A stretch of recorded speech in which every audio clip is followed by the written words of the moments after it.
오늘 제가 던질 메시지는요, 여러분들께서 아마 행복 모임을 통해서 한번 들어봤던 메시지일 건데, 제가 오늘 강단을 통해서 하나님의 말씀을 한번 선포하겠습니다. 인생 도둑이라는 이름으로 제가 오늘 썼는데요. 제가 오늘 예화를 하나 들려고 그림을 하나 준비했어요. 이 그림을 아시죠? 이 그림의 제목은 생명을 구한 포옹이라는 그런 제목의 그런 사진이에요. 이게 짜집기 한 것이 아니고 정말 실사라 합니까? 진짜 사진인 겁니다. 이 아이가 쌍둥이 아이인데요. 아이가 태중에서는 건강했는데 태어나고 보니까 이 두 아이가 이제 한 아이가 병이 든 겁니다. 심장에 아주 치명적인 그런 결함이 있어가지고 죽어가는 거예요. 그 아이 이름이 이제 여동생인데요. 쌍둥이지만 조금 늦게 태어난 여동생 브리엘이라고 하는 여아이입니다. 브리엘이라는 여자아이가 이게 막 이제 점점점 혈압도 낮아지고 체온도 떨어지고 죽어가는 거예요. 그런데 이제 이 떨어진 이 두 쌍둥이를 놓고 간호사가 원래가 병원의 방침에 어긋나는 행동이지만 마지막 죽어가는 입장에 있는데 이 아기가 모태에서는 함께 있었던 언니와 함께 마지막을 보낼 수 있도록 어떻게 좀 조치를 좀 취해주자 하는 그런 의견을 내고, 그리고 병원에서도 이례적으로 그렇게 한번 하자 해서 이제 인큐베이터 한쪽에다가 이제 따로 떨어져 있던 아이를 한 곳에다가 모아 놓은 거예요. 그래서 언니를 옆에 눕혀놨어요. 그랬더니 눕혀놓은 아이가 갑자기 몸을 돌리면서 한쪽 손을 들어가지고 죽어가는 브리엘, 자기 여동생 아이를 이렇게 한 손으로 껴안은 겁니다. 그러니까 껴안아준 언니 이름은 키리에라고 하는 아이인데요. 이 키리에가 브리엘을 안아준 겁니다. 그랬더니 갑자기 이 브리엘의 심장이 갑자기 아주 미세하게 떨어지고 있던 그 심장 박동 소리가 갑자기 고동을 치기 시작합니다. 그리고 혈압이 정상으로 막 돌아오기 시작합니다. 그러면서 급기야 이제 체온도 정상으로 막 돌아오기 시작합니다. 그래서 이제 이 기적이 일어난 사실을 이 안에 병원에 있던 사람들이 다 목도한 채로 이걸 참 기적이 일어났다고. 그래서 이름을 붙인 이 사진 이름이 뭐냐면은 바로 생명을 구한 포옹이라는 제목의 사진입니다. 멋있지 않습니까? 우리가 사실은 포옹도 꾸리한 포옹도 얼마나 많은데 옆집 아줌마 막 이렇게 손잡고 그러면 안 되잖아요. 그냥 그렇습니까? 우리 절대로 해서는 안 되는 포옹도 많은데 이 포옹은 생명을 구한 포옹입니다. 생명을 망친 포옹도 있어요. 가족을 망친 포옹도, 한 번의 포옹이 다 망쳤어. 그런데 이 생명의 포옹 한 번으로 생명을 살렸단 말입니다. 저는 이 사진을 원래부터 알고 있었는데요. 이 사진을 보면서 제가 뭘 생각했냐면은 관계 형성이 이렇게 중요하구나, 이걸 알게 되었어요. 물론 이 사진의 의미가 다른 것으로도 좀 우리가 교훈을 받을 수 있겠지만 저 자신은 개인적으로 관계가 이렇게 중요하구나 하는 걸 알게 되었어요. 저는 마치 목사라서 그런지 모르겠지만 이 원래 한 몸 안에 있던 이 언니와 동생 이 몸이 떨어져 있으므로 뭔가 불안증을 느껴가지고 이렇게 뭔가 죽어가지는 그런 모습이 일어났다면 동생 브리엘한테 말이에요. 그리고 결국에는 분리되어서 일어난 고통이 다시 회복되었더니, 관계가 회복되었더니 갑자기 죽어가던 생명이 회복되어진 것처럼, 이게 이제 무슨 의학적으로 설명할 수 있을지 잘 모르겠지만 저는 이것을 좀 신앙적으로 묵상해 본 겁니다. 하나님과 우리의 관계가 이렇지 않았을까 생각을 합니다. 성경을 보면은 하나님께서 사람을 이 땅에 창조하신 목적이 뭐냐 하면 좋은 관계를 맺기 위해서 우리를 창조했다고 말씀하세요. 원래 여러분 하도 옛날 얘기라서 여러분들이 잘 모를 수 있어요. 이것은 전설 따라 삼천리, 옛날 얘기지만 전설은 아니에요. 옛날 얘기지만 꾸며낸 얘기도 아니에요. 이건 비록 우리가 이 시대의 사람이기 때문에 직접 눈으로 보거나 들은 적은 없지만 분명히 이것을 보고 들은 증인들에 의해서, 그 증인들이 적어놓은 그런 기록들과 증거에 의해서 오늘까지 내려와서 우리가 이 사실을 보면서 이걸 믿고 있는 거예요. 아까 여러분 일단 이것을 좀 제가 전제로 던져볼게요. 하나님에 대한 이야기를 제가 오늘 할 건데요. 하나님에 대한 존재, 사실은 하나님에 대한 이야기는 하나님이 존재한다라는 사실을 전제로 할 때 이 모든 이야기가 우리에게 큰 감동이 되어져요. 그런데 어떤 면에서는 이 성경 말씀이 얼마나 위대하냐면은 하나님이 계신 것을 믿고 들을 때 은혜가 되고 참 감동이 되는데, 심지어는 하나님이 계신 것을 믿지 않고 심지어 부인하고 적극적으로 대적하고 나는 반대적인 어떤 이론을 가지고 있으면서 그러고 뭔가 좀 내가 꼬투리 잡겠다는 마음으로 이 말씀을 접하고 대해도 이상하게도 이 하나님의 말씀은 우리 안에 있는 그런 죽어있는 이 심장을 건드려요. 우리 안에 있는 떨어지는 영적인 혈압을 건드려요. 지금 막 떨어지고 있고 차가워지는 우리의 영적인 체온을 막 건드리는 거예요. 그래서 이 하나님이 누군지는 모르겠고 예수님이 누군지는 모르겠는데 이번에 말씀을 접하니까 우리가 막 살아나는 것이 이게 경험되어지는 거예요. 여러분, 사실은 저도 20살에 예수를 믿었거든요. 하나님을 알고 성경을 우리가 10번씩 100번씩 읽고 난 뒤에 교회 온 게 아니에요. 아무것도 모르고 왔어요. 아무것도 진짜 일장무식으로 뭐 그때 고등학교 2학년 때고 뭐 3학년 때고 이러니까 그때 우리 뭐 미분, 적분, 또 뭐 인수분해, 또 인수분해를 하고 싶었는데 분해가 잘 안 되더라고요. 그래서 뭐 세상 공부에 얼마나 우리가 힘들었어요. 네. 지금 뭐 책 하나 읽기도 힘들어 죽겠고 책만 열면은 잠이 쏟아지는데 우리나라 국사도 읽으면 잠이 오는데 너무 나라 이스라엘의 이 이야기 성경책을 내가 읽고 정신이 돌아오겠습니까? 열면 바로 기절하고 열면 바로 잠이 오고 이런 거 아니겠어요? 너무 나라 역사에 내가 무슨 관심이 있겠어요? 그런데 교회 와가지고 남의 나라 이야기, 남의 나라 그것도 2000년 전에 사형수라고 하는 오명, 그게 오명인지 진짜인지 난 모르겠고 아무튼 청년 예수라는 사람이 십자가에 달려가 죽었다는 얘기, 그 사형수 이야기를 들은 것뿐인데 그 이야기가 저한테 막 울림을 주는 거예요. 여러분, 우리가 충무공 이수신 얘기 얼마나 감동 있게 듣습니까? 예? 저번에 명량 보셨죠? 책은 안 합니까? 명량. 또 우리 그 밀정에 나오는 그 많은 그 독립투사들의 이야기. 예? 여기 이 두 마리는 이거 이 두 마리는 경성에서 맞은. 보셨죠? 인천 상륙작전. 우리 5 식구가 다 같이 봤는데 우리 7살짜리 막내가 그 영화가 마지막 끝나고 엔딩 이게 크레딧 막 내려갈 때 애가 펑펑펑 울었습니다. 자막 내려갈 때 마지막 점 애가 가만히 앉았더니 막 곡을 하면서 우는 거예요. 애가 너무 감동되고 슬프다고. 6.25의 우리 이야기를 들으면서 우리 7살짜리 아이가 그가 뭐가 될지 모르겠어요. 잘 될 것 같아 왠지. 곡을 하고 오니까 아빠는 제가 너무 당황해가지고 그 두 사람도 이렇게 쳐다보고 있고 그리고 그 관객들이 영화 다 보고 나서 내려가면서 계속 우는 아이를 보는 거예요. 이렇게. 내가 안 울렸다고. 내가 무슨 뭐 팝콘을 뺏어 먹거나 뭐 이게 아니다. 그러면서 얘가 그날부터 한 며칠 동안을 잠을 잘 때마다 저한테 와가지고 아빠 절대로 전쟁 나면 나가면 안 된다고. 아빠는 절대로 전쟁 나면 그럼 이유야 전쟁이 터지면 아빠가 나 싸워줘야지. 누가 싸우노? 다른 아저씨들이 있잖아. 그 집사님들이 있잖아. 전쟁 터지면 집사님들이 싸우는 걸로. 그래서 저는 때문에 안 됩니다. 하여튼 뭐 이런 독립투사 이야기 여러분 이런 거 우리가 이런 감동적인 이야기를 듣고 눈물을 흘리지만 감동은 받지만 그리고 대단하다 싶지만 여러분 그러한 위인들의 이야기를 들으면서 우리 안에 내적인 상태, 상처, 엄마 아버지로 받았던 상처, 우리 마음속에 있는 고질병, 무의식의 마음속에 있는 그런 침체된 마음들, 부정적인 생각들, 이런 가치관들 여러분 이런 것들이 치유가 되고 이런 것들이 회복되는 걸 경험해 보셨습니까? 위인전 이야기를 들으면서 우리 학교에서 가르쳐주는 국사 이야기를 들으면서 그런 이야기를 들으면서 물론 그것도 감동적이지만 그러한 이야기를 들으면서 우리 영혼과 인격이 뒤집어지고 아까 우리 현수와 엄마가 간증한 것처럼 이렇게 치명적인 문제를 앓고 있던 이 가정이 회복되어지는 이런 일들이 있겠습니까? 그런데 이상하게도 이런 위인들의 이야기는 그렇지는 못한데 예수님의 이야기를 들었는데 이 이야기가 뭔데? 이게 내 마음속에 들어오고 내 귀에 들려오고 내 마음에 감동을 주더니 이게 내 삶 전체를 막 움직이는 거예요. 그래서 평생을 아버지에 대한 적개심을 품고 살아왔는데 술주정하고 집을 어렵게 만들고 우리 엄마 울게 만들고 이렇게 고생 바가지로 시킨 우리 그 고약한 아버지 내 진짜 막 나중에 돈 많이 벌어가 아버지한테 땡진 한 번 안 주려고 복수하려고 그렇게 내가 술을 좋아하시니까 전국에 있는 돈 많이 벌어가 술을 다 사갖고 다 우리 집에 다 사가 아버지 안 주는 거 있잖아요. 나 그렇게 힘들게 만들려고 그랬어요. 우리 아버지 앞에서 보는 앞에서 술병 막 이렇게 붓고 이렇게 하면서 안 줘 하면서 나 이렇게 괴롭히려고 만보고 돈 많이 벌려고 내가 그랬어요. 진짜 싹 다 사가 내가 등복주 다 사가. 그런데 이 아버지 된 적개심이 이게 예수의 이야기가 뭔데 20년을 차곡차곡 30년을 차곡차곡 내가 그렇게 계획적으로 미워하려고 의도적으로 미워하려고 마음에 배르고 있었던 이 억가심정을 이게 뭔데 예수님 뭔데 이게 내 마음을 녹이냐 이 말이에요.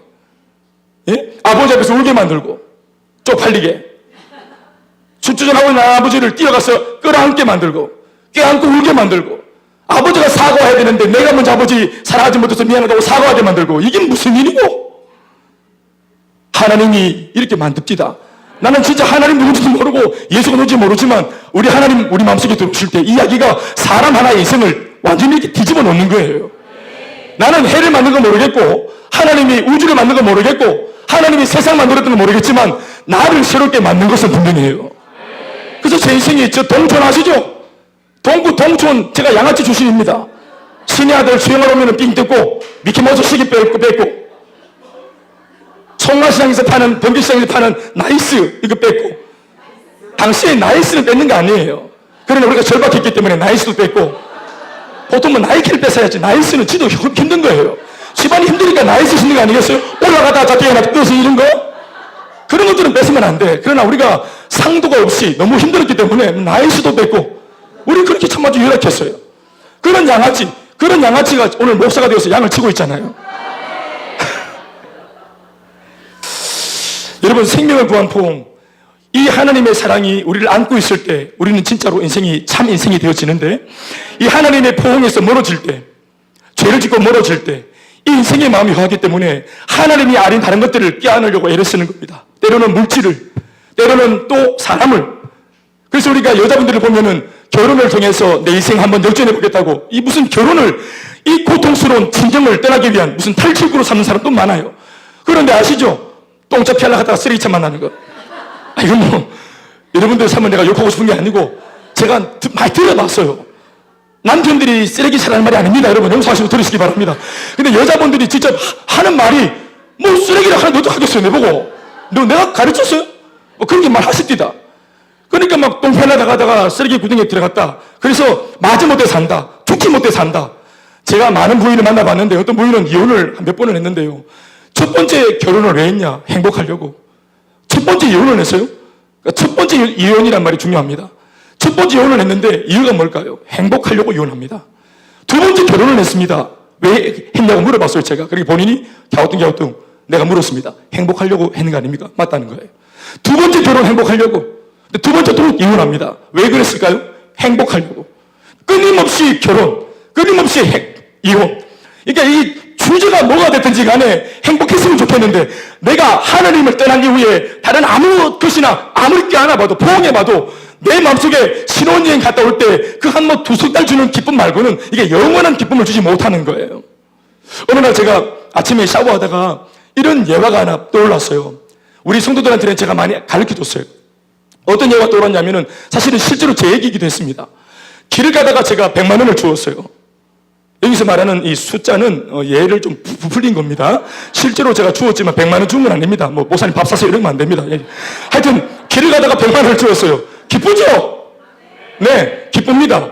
오지고요. 정말 기뻐요. 딱 이걸 100만 원을 주시니까 얼마나 기분이 좋습니까? 그러면 이게 얼마짜리 기쁨입니까? 대화 좀 해주세요. 얼마짜리 기쁨입니까? 그렇지. 100만 원을 주셨으니까 100만 원짜리 기쁨이겠지. 그러니까 그날 100만 원의 기쁨에 도취되어서 하루 종일 100만 원의 기쁨이 나를 완전히 압도하는 겁니다.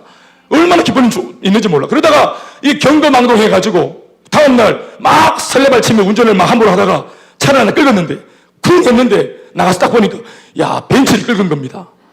예? 하여튼 이런 차들 위험한 차들입니다. 이거 참 우리를 힘들게 하는 차들입니다. 부딪히면 우리가 빙시되는 이런 차들. 그래, 지가 부딪혀도 이게 뭐 쌈망과시랑 우리는 집 다 팔아야 되고. 그래가지고 나왔다. 과실이 나왔는데 1000만 원 나왔어요. 문자 하나 가는데 1000만 원 나왔다. 자, 이게 1000만 원짜리 불행입니다. 어제의 100만 원짜리 기쁨이 그 다음날 우리가 맞닥뜨린 1000만 원짜리 불행을 능히 감당하고도 이게 추리를 남길 수 있느냐 이 말이에요. 어제 100만 원으로 기쁨으로 다음날 만난 불행을 얼마든지 갚고도 여전히 어제 기쁨이 오늘 이 정도의 불행쯤 기꺼이 다 내가 감내하고 여전히 계속 행복하다 이래 할 수 있냐 이 말이에요. 아니라 이 말입니다. 결혼식 날 세레모니 할 때 딴 요거하고 사진 빡 박을 때 그러면 대추 던지고 막 치마로 받고 막 이거 할 때 잠시 혼미해가지고 비행기 타고 막 나갈 때 혼미해갖고 근데 기분 좋던 그 기쁨 신혼의 기쁨 요거 석 달 지나고 정신이 쫙 돌아오면은 이게 할렐루야 내 안에 눈썹이 짝짝인 거 그제서야 눈에 들어오고 난리가 납니다. 바꿀 수도 없고 어려움이 생긴다 이 말입니다. 현실이. 그러니까 기쁨이 충만해서 혼미한 가운데 감정적으로 살아가는 것을 현실의 문제는 대부분 깨줍니다. 정신이 번쩍 들게 만듭니다. 먹고 사는 문제가 바로 뭐 앞에 문제에 와 있습니다. 아이들을 낳을 때 기쁨이 또 찾아오죠. 그러나 그 아이를 낳을 때의 기쁨도 잠시입니다. 사실은 이것이 얼마나 기쁨이 있는지 저희들도 딸이 셋인데 첫 아이를 낳았을 때 아내랑 제가 껴안고 울었습니다. 그 감격 때문에. 우리가 아빠가 됐고 엄마가 됐다는 이거 사건이죠 사건. 충격적인 사건. 내가 알을 낳다니 내 낳은 게 나한테 딸이 이쁘기도 해라 이러면서 충격을 받았어요. 알을 그 당시에 2명 3명 낳았던 그 아바이 둘이가 같이 있었는데 대기실에 저 햄버거 먹으면서 격투기 봤습니다. 지금 선수들이기 때문에 3번째 2번째 경험이 있기 때문에 저는 앉지도 못하고 막 일어나가 계속 막 1시간 반 있다가 알을 낳았는데 얼마나 기쁨이 충만한지 몰라. 이분들은 막 서로 오늘 첫 만나가고 동성명하고 친해져가지고 그래서 막 격투기 보면서 야 훅을 스테이트 이러면서 막 노련합디다. 알을 낳았는데도 감흥이 없고 나는 완전히 뭐 처음 아닙니까? 완전히 설레해가지고 막 아가 응애 하는데 딱 들어볼 게 우리 아들하고 진짜 기분. 아빠 나 응애 아빠 내다 그래 바로 달려가가지고 일단 안을 밀어놓고 집사람 안아서 둘이 펑펑 울었어요. 감격 아닙니까? 감격. 지금도 이 아이들이 우리를 울게 하고 있습니다. 뭐, 그 내용은 다 말하지 않겠습니다. 사랑하는 여러분, 아이를 낳을 때 감격, 잠시의 감격이지 실제로는 육아의 문제, 양육의 문제, 또 교육의 문제, 그 밑으로 들어가는 돈들, 이 아이들은 점점점 커져 오고 들어가는 밑돈도 많이 들어가고 있고 엄마 아버지는 상대적으로 쇠약해져 가고 있고 세상에서 입지도 약해져 가고 있고 가장이 느끼는 그런 스트레스와 중압감과 이 부담감들. 그래서 이게 막 우리가 갈 데가 없으니까 베란다에 붙어가지고 그냥 담배 공초 또 안에서 피면 또 막 소리 지르고 이러니까 그분이 그래서 이런 불안한 마음들. 우리 남자들이 갈 데가 없다. 그러니까 가정이 옛날에는 홈 스위트홈. 밖에서 일할 때 상사로부터 아무리 미운 소리 듣고 속상한 소리 들어도 그래도 집에 가면 누가 있습니까? 우리 피. 아멘 아멘. 집에 가면은 내 아내가 토끼인지 여군지 모르겠지만 하여튼 그분이 된장찌개를 끓이고 있고 우리 또 아이들이 또 아빠를 기다리고 있고 집에 들어가면 다 우리 편 아닙니까? 집에 들어가면은 먹는 것도 없어. 아버지가 들어가면 저도 집에 여자가 4명인데 내 혼자 남자예요. 청정 누르면은 안에서 막 소리가 들려요. 내가 탁 듣고 있으면은 아빠다 아빠다 내가 먼저 갈 거야 내가 먼저 인사할 거야 내가 먼저 안길 거야. 와 정말 감동이 확 오대. 문 딱 여니까 막 1번 2번 서로 밀면서 그때 막 다 비키라고 내 여자 탁 뭐 이런 거 아닙니까? 사랑하는 여러분, 그런데 오늘 이 홈 스위트홈이 진짜 홈 스위트홈이 되어 있습니까? 밖에서도 전쟁인데 집에 들어가면 또 다른 전쟁이 기다리고 있습니다. 우리 마음을 누르는 것들, 격려받지 못하고 또 응원받지 못하는, 그래서 집에서는 또 다른 전쟁을 치르고 잠자리에 혼자 가만히 누워서 이제는 누가 나한테 말하는 사람도 없고 내가 말 필요도 없고 잠자리에 누워서 그냥 누가 뭐라 합니까? 가만히 잠만 자면 되는 시간, 진짜로 릴렉스 할 수 있는 시간, 모든 걸 내려놓을 수 있는, 잠들 수 있는 시간. 그때도 누워있는데 머릿속에서는 수만 가지 일들, 오늘 못했던 일들, 내일 해내야만 하는 일들, 처리하지 못했던 일들, 처리해야만 되는 일들, 이런 것들이 우리를 옥죄입니다. 어떤 사람은 제가 직접 들었는데 목사님 내가 자다가요 하면서 일어난다는 거예요. 진짜로 가만히 자다가 죽겠다 싶어가 그냥 벌떡 일어난대요. 갑자기 목이 숨이 막혀가지고 자다가 가만히 자다가 하면서 일어나서 숨을 막 몰아쉰대요. 갑자기 순식간에 닥쳐오는 죽음의 공포. 나란 존재가 태어났다, 유치원을 다녔고 초등학교 들어갔고 나이를 먹고 있고 결혼했고 누군가의 아빠가 되어 있고 이렇게 점점점 내가 살아왔던 날들을 과거로부터 현재까지 쭉 돌아보는데 거기까지만 생각하면 되는데 이 생각이라는 것이 염치도 없이 이게 더 발전해서 앞으로의 생각을 막 발전시켜가지고 진도를 막 뺍니다.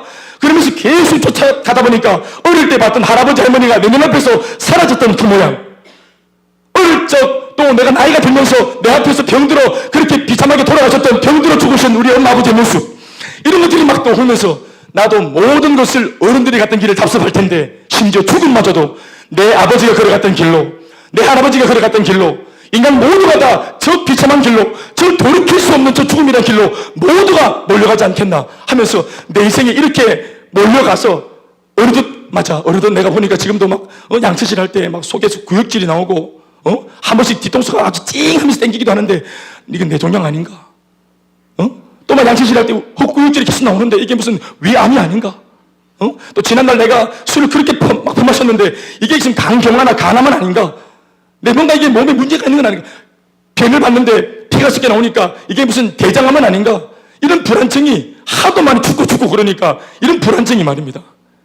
그게 잠을 자면은 누가 상처를 주는 사람도 없는데 혼자 있어도 어떠한 나를 공격하는 가해하는 사람들부터 내가 독립되어져서 혼자 안전하게 있어도 우리의 생각과 마음을 무언가가 끊임없이 해코지하고 사로잡으려고 하는 이러한 모양새가 우리에게 찾아옵니다. 나이가 드신 분들은 지금 제가 하는 말이 훨씬 더 공포스럽게 다가온다고 하는 것을 제가 알고 있습니다. 우리 할아버지가 85세로 돌아가셨는데 83세에 중풍이 와서 누워 계실 때 우리 할아버지가 여러분 저보다 키가 크시고 아주 힘도 좋으신 분이셨어요. 씨름선수 출신이었으니까 이게 이분이 힘도 좋고 몸도 좋고 이런 분인데 풍이 와가지고 그래서 제가 영천의 그 손아인의원의 할아버지 슈퍼티코 파란색 1713 제 인생 첫 차인데 그 차 몰고 가서 할아버지 넣으면 할아버지 머리가 대입니다. 할아버지 꾸겨가지고 이래가지고 아무래도 편찮으신 분을 그래가지고 영천까지 가서 손아인의원 할아버지가 누워있으면은 의사가 이거 침으로 왔다가 아이고 여기서부터 이까지 다 어르신입니까? 이렇게 누워 계시면 막 이게 다 어르신인 거예요. 키가 크고 그러니까 막 어이구 이래가지고 그 어른이 일어나가지고 이게 제대로 오른쪽 풍이 와가 못 걸으시니까 제가 잡아드리면 진짜 막 몸이 무겁고 정말 그래요. 얼굴이 제 얼굴 위에 하나 더 있어요. 이게 얼굴이 여기 계세요. 옛날 분 치고 완전히 이렇잖아요. 저도 지금 크고 있습니다. 그러니까 할아버지가 누워 계시는데 정말 할아버지 뭐 용감하다 이런 게 아니고 우리 할아버지 좀 무식하시거든요. 예, 완전 무식합니다. 막 성질나면은 와 이러면서 막 벽에다 머리를 와 피가 나도록 하고 이런 분입니다. 자기 성질을 주체하지 못해가지고 저는 예수의 은혜로 이 성품이 다 바뀌었습니다. 가문의 저주가 다 끊어지고 그 할아버지한테 물었어요. 저는 친했으니까 할아버지 손이 컸으니까 할아버지 우리 이제 할아버지랑 그러고 할부지라 했지. 할부지 우리 친했어요. 저 이제 버릇 하지 마세요. 우리 다 그런 사이니까 할부지 그래 쳐다보는 거 할아버지 주는 거 무섭지? 그러니까 할아버지 가만히 계시더니 시방도 내가 눈을 딱 감으마 천지 입마시를 뛰당기는 기라 대연아 할아버지가 눈 감고 있으면 막 이 천지 만대일을 막 뛰당기면서 이게 막 온 전신을 뛰당기는 기라 근데 눈을 뜨면 무서워 죽는 기 무서워 할아버지가 그 창량하다 83세 할아버지 무섭다 죽는 게 무섭다 내 몸속에 울림이 그래서 제가 그 할아버지를 보면서 복음을 전한 겁니다. 아멘 아멘. 사랑하는 여러분 두려운 겁니다. 두려운 거예요. 우리가 천년만년 젊은 것이 아니고 영원토록 지금처럼 이 환경이 그대로 나를 받쳐주고 지지하는 것이 아니기 때문에 그렇습니다. 저는 번지점프를 한 번도 해본 적은 없지만 언젠가 한 번은 도전해 보려고 마음먹고 있는 그 버킷 리스트 중에 하나입니다. 여러분 고소공포증 좋아하는 분 계십니까? 제가 한 수년 전에 자살을 하려고 하는 6층 빌딩 위에서 이런 난간에 빌딩 옥상이 있고 난간이 있으면 난간 30cm 폭이 있는데 요 위에 이렇게 이 밑으로는 완전히 그냥 저 밑에까지 시멘트 바닥입니다. 근데 요 30cm도 안 되는 요 위에 올라가서 여자아이가 이렇게 앉아서 죽으려고 머리를 이만큼 내려뜨려 놓고 머리를 흔들면서 이렇게 뛰내릴 준비를 하고 있는 겁니다. 이게 실제로 있었던 일입니다. 그 제가 어떤 꼬마의 제보를 듣고 어떤 누나가 죽으려고 해요. 이 말 듣고 제가 바로 올라갔습니다. 바로 올라갔는데 옥상에 올라가니까 두리번두리번 했는데 제 느낌에는 이 난간 위에 회색 바위가 하나 있는 거예요. 돌이. 그러니까 그 아이가 정화여고 아이인데 회색 교복을 입고 이렇게 있었어요. 뛰내리려고. 나중에 알고 보니까 옆에 가방이 있는데 가방 열어보니까 거기 소주 한 병 다 비웠고 그리고 유서 2장 아버지 엄마한테 보내는 유서하고 남자친구한테 쓴 유서가 2장 있었습니다. 이게 죽으려고 맘먹고 올라간 겁니다. 그러니까 뛰내리려는 찰나에 제가 우리 영화 아시죠? 톰 크루즈 이런 영화. 제가 밑에서 바로 위로 올라갔습니다. 바로 왜냐하면 같은 눈높이에서 이걸 살려야 되기 때문에 밑에서 내가 안전한 채로 나는 안전한 채로 내려오라고 이렇게 하면 뛰내리 봅니다. 그래서 바로 똑같이 눈높이 제가 어디서 봤습니다. 위기 탈출 넘버 이런 데서 봤어요. 그래서 제가 바로 딱 올라가서 섰는데 이게 영화하고 다릅니다. 올라섰는데 제가 바로 물을 끌었어요. 6m입니다. 저 6층이에요. 6층. 이게 난간에 아무것도 없어. 가드라인이 없고 바로 저절로 무릎이 꿇어졌어요. 내가 그 상황에도 이게 참 가오가 안 산다 이런 느낌이 있어요. 이 느낌이 아닌데 이런 느낌이 있어요. 근데 저 아이가 저기 있으니까 기어갔어요. 이렇게.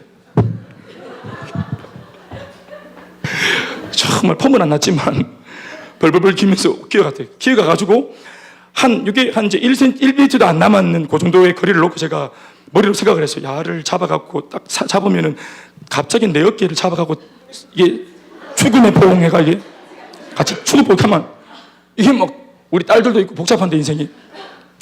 그래 어떻게 하면 좋겠나 싶어가지고 제가 이제 애를 잡으면서 그냥 일로 이 안쪽으로 누웠어요. 제가 붕 날려가지고 애를 잡고 확 누웠지 쪽으로. 누워가지고 지도 떨어지고 나도 떨어지고 구당탕탕 일어났는데 갑자기 내 뺨을 팍 치는 거예요. 뺨을 빡 맞았어요. 깜짝 놀랐어요. 하고 깜짝 놀랐어요. 그 뺨을 맞고 정신이 버쩍 들대. 하는 말이 뭔지 아십니까? 아파 죽겠다는 하는 거예요. 이런 유충에서 떨어져 죽으려고 해놓고 요 난간에서 떨어져 갖고 살이 났더만 아프다고 날 때리고 기타기를 빡 때리고 깜짝 놀랐어. 고등학교 2학년짜리 사귀는 오빠한테 실현당해가지고 홧김에 술 먹고 뛰내리 보려고. 그래 엄마 아버지 불러서 전화 바로 그 자리로 이 아이는 계속 붙들고 있고 엄마 아버지 와가지고 그리고 이제 데리고 왔어요. 알고 보니까 모 교회 고등부 아이입니다. 예수님 아는 아이. 여러분 우리 엄마 아버지 예수 믿는 엄마 아버지들이 신앙이 있다지만 우리가 보여주고 있는 예수, 우리가 엄마 아버지 예수 믿는 엄마 아버지가 지금 우리 아이들한테 보여주고 있는 신앙, 예수가 어느 정도의 예수인지 사귀던 오빠한테 실현당했을 때 그때 내 손을 잡아주지 못하는 예수, 실현당한 마음을 위로해 주지 못하는 신앙, 상심한 마음을 격려해 줄 수 없는 그런 정도로 허약한 복음. 어떤 면에서는 오늘 우리 교회 안에서 이 정도의 복음이 있는 것 같습니다. 사람의 생명을 살리는, 진짜로 꺼져가는 생명을 진짜로 살리는, 실제적으로 살리는 하나님의 손에 우리가 안기면 실제로 죽어가던 생명력이 회복되어지고 체온이 돌아오고 혈압이 돌아오고 다시 한 번 더 박동하는 신장으로 회복되어질 수 있는 이 근거가 뭐냐? 예수 신장 이야기도 좋습니다. 안 죽은 의사 이야기도 좋습니다. 어떤 유인의 이야기도 참 좋습니다. 인문학 책도 참 좋습니다. 우리가 알고 있는 건전한 상식적인 좋은 그런 사례들 참 좋습니다. 그러나 제가 말하는 것은 머릿속에 어떠한 지식을 넣어주는, 들었을 때 마음에 감동을 주는 그런 짠한 이야기 말고 죽으려고 하는 이 사람을 살리는 운명을 바꿀 수 있는 메시지.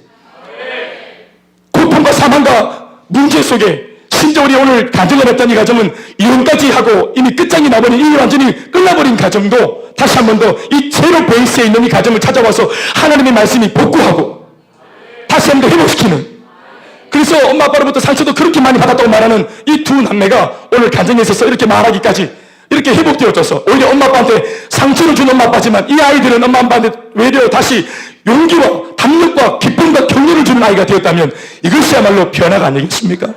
이것이야말로 회복이 아니겠습니까?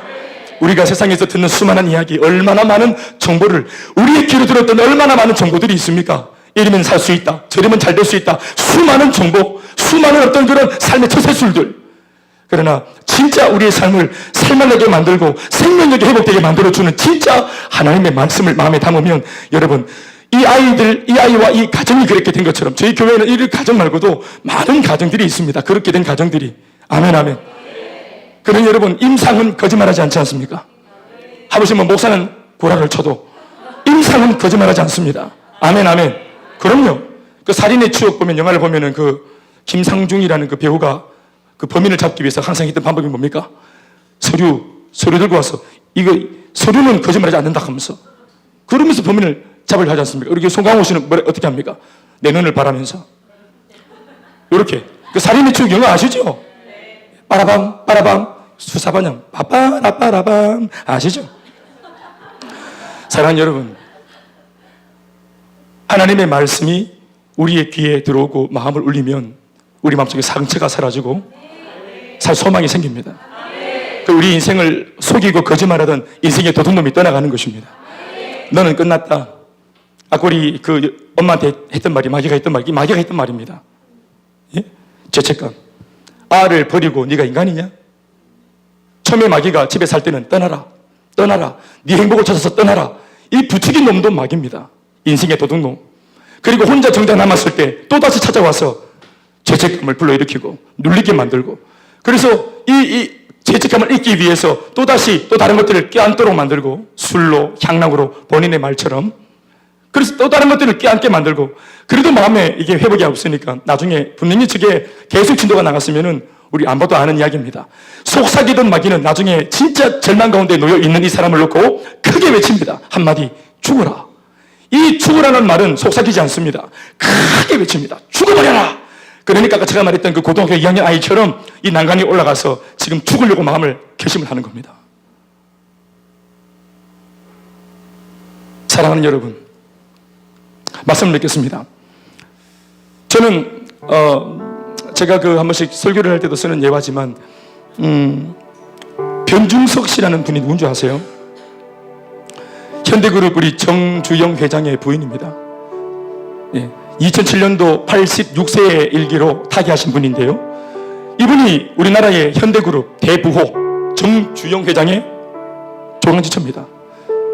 슬하의 8아들과 1명의 딸을 뒀습니다. 8남1녀. 딸은 잘 모르겠고 우리한테 회자되었던 그런 내용은 8명의 아들이죠. 대단한 아이들. 그 아들들이 얼마나 대단합니까 지금도. 그런데 여러분, 이 정작 변준석 씨라는 그 대부호의 이 아내는 심장병이나 고혈압 때문에 현대아산병원에 1990년도에 입원해가지고 한 번도 바깥에 출입을 못하고 외출을 못하고 바로 그 자리에서 2007년에 돌아가실 때까지 병원에 있었습니다.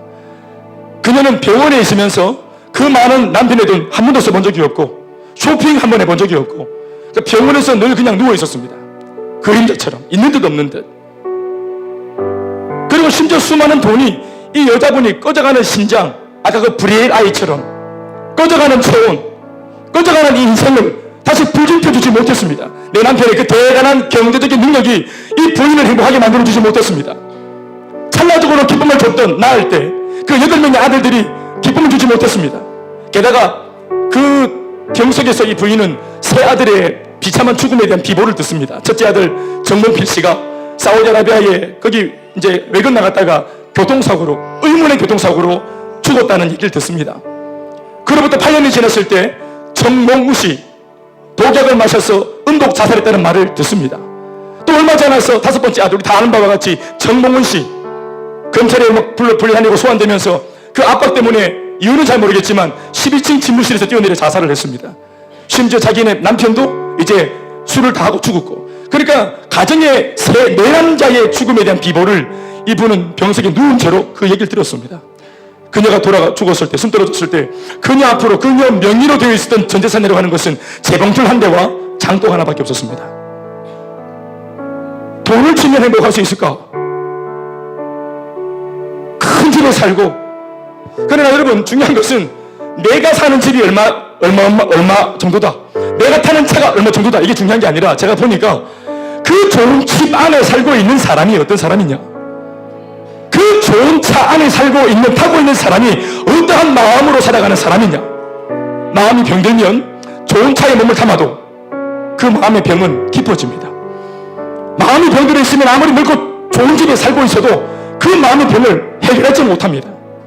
오히려 인생이 더 험하고 꺼져가는 인생을 사는 겁니다. 사랑하는 여러분, 저도 교회에 대해서 목사이기 때문에 무조건 교회, 무조건 하나님 이렇게 말하고 싶진 않습니다. 그러나 제가 오늘 어떤 면에서는 제가 그냥 조금 쉽게, 혹은 제가 옛날 예수를 처음 믿었을 때 그 경험을 떠올려서 이렇게 한번 제가 말을 던지면서 말씀을 마무리해 봅니다. 뭐냐, 아까 우리 현수가 말한 것처럼 이런 일들을 결과론적으로 내가 받았는데 내 눈앞에서 일어난 이런 우리 집안의 이런 회복의 결과물, 회복되어진 우리 엄마 아빠의 모습, 나 자신의 모습, 하나님도 모르겠고 성경도 내가 한번 다 읽어본 것도 아니지만 중요한 것은 예수님을 믿기로 결정한 그 시점으로부터 뭔가 엄마 아빠에게, 우리 가정에게, 심지어 어린 나 마음속에 뭔가 변화의 좋은 기류가 형성되었다는 것입니다. 이걸 이 어린아이가 하는 말이 이걸 부인할 수 없다는 겁니다. 부인할 수 없다는 거예요. 할아버지한테 매어달리기도 했고 할머니에게 매어달리기도 했고 또 엄마 없는 아이라고 하는 입장에 있는 이 아이를 놓고 미안한 죄책감 때문에 할아버지 할머니가 얼마나 음으로 양으로 해달라는 거 다 안 해줬겠습니까? 얼마나 이뻐하고 그렇게 했습니까? 그런데도 이 아이 마음속에 그 허망한 마음이 채워지지 않았던 겁니다. 심지어 엄마가 돌아왔을지라도 또다시 이런 문제는 또다시 재차 3차 일어났고, 이건 하나의 예입니다. 아마도 오늘 현대인들은 가정이 많이 깨어지는 입장에 있으니까 우리 현수와 같은 가정의 상처를 가지고 있거나 그 이야기가 내 얘기입니다, 나의 이야기입니다 라는 분들도 아마 이 자리에 있을 겁니다. 또 어떤 사람들은 나와는 거리가 먼 이야기입니다. 그러나 여러분, 방심하지 마십시오. 우리 인생이 오늘 있는 이 모양 이대로 내일 보장되리란 그런 것을 자부할 수 있는 사람이 아무도 없습니다. 이건 인생의 기획에 없어도 마구마구 일어나는 일들입니다. 누군가가 인생을 도둑질하고 조장해서 인생을 낭비하도록 만드는 것 말입니다. 사랑하는 여러분, 인생을 도둑질 당하면 안 됩니다. 하루하루 나이가 들고 계시는데 하나님을 모른 채로 살아가는 모든 인생은 다 도둑맞은 인생입니다. 저는 아버지를 아버지라고 인정한 적이 없습니다. 30살 때까지 아버지를 극도로 미워했습니다. 함께 몸도 같이 있고 싶지 않았습니다. 아버지가 잡수시는 된장찌개 소리만 들어도 쩝쩝쩝하면서 그 된장찌개 소리만 들어도 구역질이 났습니다. 실제로 저는 30살 때까지 아버지랑 한 집에 살았지만 저는 제 마음속으로 아버지를 아버지라고 인정한 적이 한 번도 없습니다. 우리 남자들은 아빠 할 때부터 우리 왜 그 청소년 시기를 지나면서 아빠에서 아버지로 넘어갈 때가 있죠. 그때 저는 아버지라고 부르지 않았습니다. 아빠 하다가 아버지라 부르는 그 시점에 저는 아버지라고 부르지 않았습니다. 사실은 돌아보니까 우리 아버지한테도 아들이 없었습니다. 제가 아들 노릇 한 번도 안 했기 때문에 마음으로. 그러니까 이것이 문제였습니다. 제가 나이를 먹고 이제 은혜를 받으면서 알게 된 것이 뭔지 아세요? 아버지가 술만 드시면은 자는 저희들을 발로 차고 깨우고 자꾸 했던 말도 하고 이랬어요. 난 그게 너무너무 싫었었거든요. 근데 어느 날 하나님이 내게 마음에 감동을 주시면서 이런 걸 깨닫게 하셨어요. 그게 예수가 없는 가장으로서 인생에 부담감이 있고 또 마음에 착잡함이 있는데 이거 불길은 없고 술을 마셔가지고 술 알코올 기운으로 이제 아버지 딴에는 용기가 없으니까 늘 미안하고 그러니까 아들한테 한번 말 좀 해보려고 말 좀 붙여보려고 술 기운을 빌려가지고 용기를 내서 아들을 건드리고 깨워서 대화를 해보려고 했던 좋은 시도였다는 것을 제가 아주 뒤늦게 알게 되었습니다. 그건 나름대로 아버지의 대화하려고 했던 제스처였다는 걸 알게 되었습니다. 참 그런 것들을 하나씩 깨달을 때 진짜 많이 울게 되는 것 같아요. 많이 울었어요.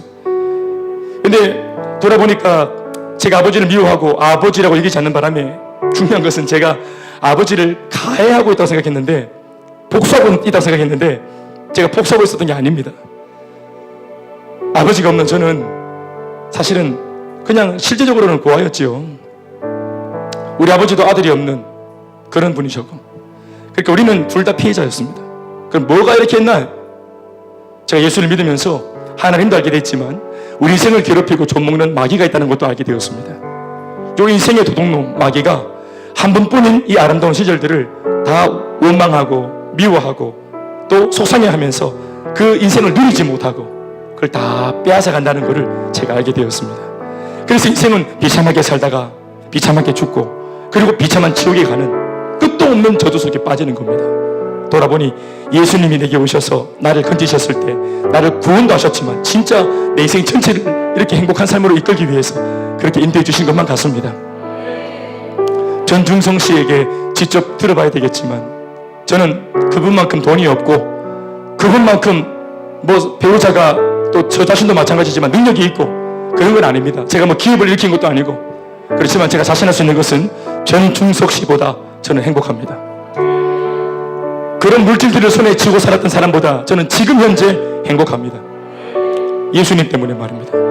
더불어 제 에너지, 이 좋은 마음들을 나누었더니 제법 저희 교회의 많은 사람들이 이 행복을 알고 또 회복되어지고 또 지금은 건강해져서 심지어는 또 다른 사람한테 찾아가서 이 행복을 전할 만큼 건강해진 것을 제가 알고 있습니다.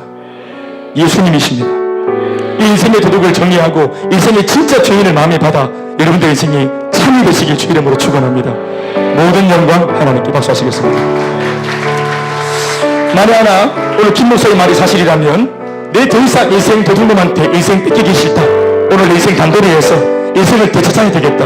두 분 다시는 원망하고 저주하고 미워하며 두고 보자 하면서 인생을 낭비하지 않고 싶다. 오늘 예수님 내 마음속에 오셔서 영적 플러그 이걸 꽂아가지고 다시 한번 회복하고 싶다.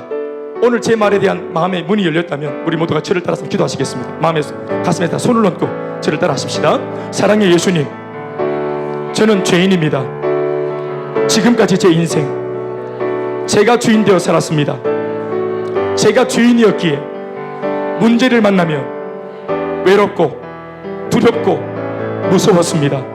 하지만 오늘 이 시간 더 이상 그렇게 살지 않기로 결정합니다. 지금 내 마음의 문을 열고 예수님을 내 마음에 초청합니다. 지금 내 마음속에 들어오셔서 나의 하나님이 되어주시고 나의 주인이 되어주시고 내 모든 죄와 내 모든 상처를 깨끗하게 하여 주세요. 지금부터 하나님은 나의 아버지시고 나는 하나님의 아들이며 딸입니다. 나를 구원해 주시니 감사합니다. 예수 믿고 지금부터 내 인생 예수님 때문에 잘 될 줄 믿습니다. 인생의 도둑놈은 지금 이 순간부터 내 인생에서 떠나가는 줄로 믿습니다. 예수님의 이름으로 기도드립니다. 아멘. 모든 영광 하나님께 박수하시겠습니다. 여러분 축복합니다. 함께 손 내밀고 옆에 사람 축복하시겠습니다. 평안을 너에게 주노라. 평안을 너에게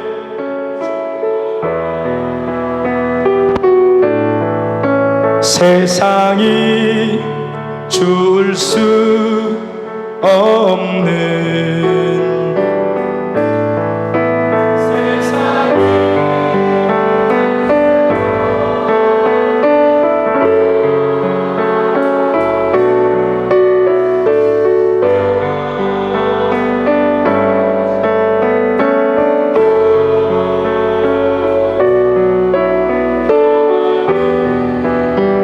사랑의 포옹 보셨죠? 이렇게 손잡아 주시고 함께 우리 축복하시겠습니다. 한 번 더 평안을 너에게 주노라.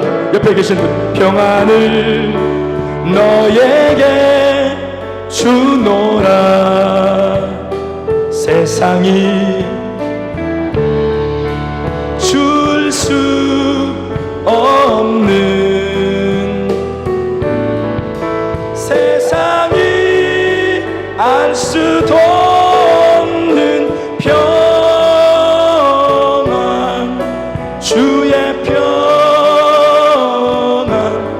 주님의